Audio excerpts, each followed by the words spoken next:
For teachers, this is section 4, what are the characteristics of God's teachers? And this is part 7, generosity. The term generosity has special meaning to a teacher of God.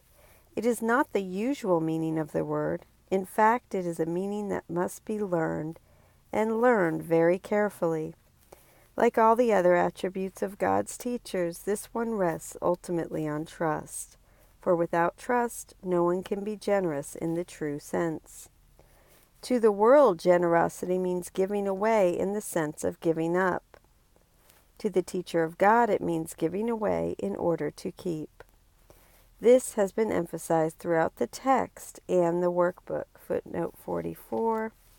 The idea that giving up leads not to loss but to receiving is one of the course's most oft-repeated ideas. To the point where the workbook says, you have heard this said 100 ways 100 times. And see workbook 126 for a very similar statement to the one in the discussion of generosity above.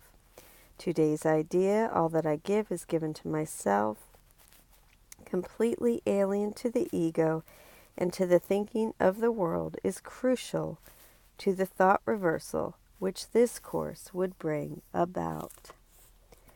But perhaps more alien to the thinking of the world than many other ideas in our curriculum. Its greater strangeness lies merely in the obviousness of its reversal of the world's thinking.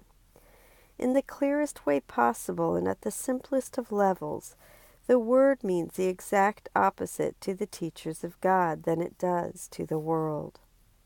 The teachers of God is generous out of self-interest. The teacher of God is generous out of self-interest. This does not refer, however, to the self the world speaks of.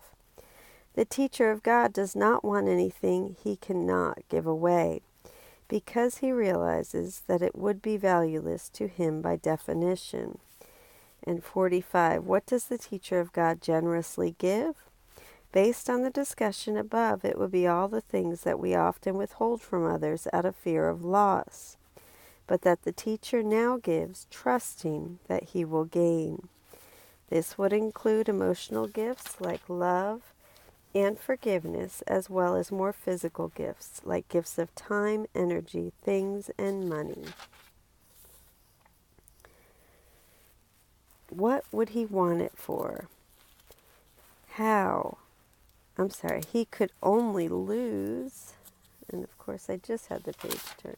He could only lose because of it. He could not gain. Therefore, he does not seek what only he could keep, because that is a guarantee of loss.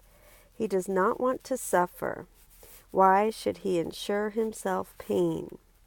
But he does want to keep for himself all things that are of God, and therefore for his Son. These are the things that belong to him. These he can give away in true generosity, protecting them forever for himself.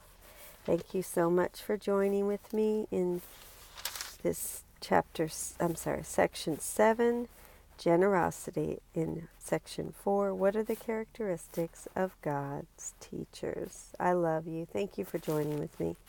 Have a beautiful day.